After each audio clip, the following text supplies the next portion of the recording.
అందరికీ praise lord. ఈరోజు దేవుడు ఏర్పాటు చేసిన వాక్యము కీర్తనలు 108 1-6 వచనములు. దేవా, నా హృదయము నిబ్బరముగానున్నది. నేను పాడుచు స్తుతిగానము చేసెదను.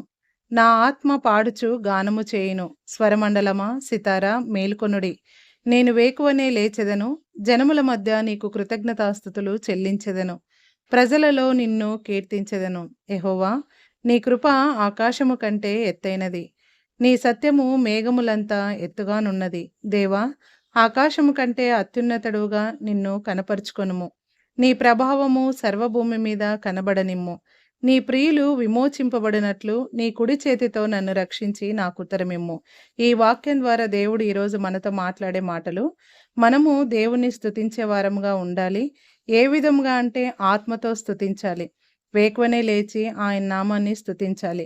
జనముల మధ్య ఆయనకు కృతజ్ఞతాస్తుతులు చెల్లించాలి. అంటే దేవుడు మనకు ఏమై ఉన్నాడో దాన్ని బట్టి దేవుణ్ణి కీర్తించాలి, కృతజ్ఞతాస్తుతులు చెల్లించాలి. అత్యున్నత సింహాసనంపై ఆసీనుడైన ఆ గొప్ప దేవుని నామాన్ని స్తుతించే విధముగా మన కుటుంబాలు ఉండాలి.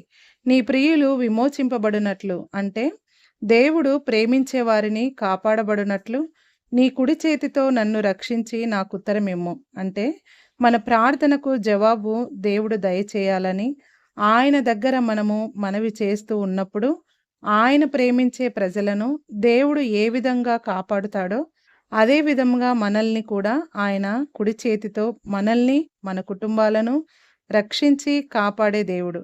ఈ వాక్యం ద్వారా దేవుడు మనల్ని, మన కుటుంబాలను దేవుడు దీవించి ఆశీర్వదించునుగాక. ఆమేన్.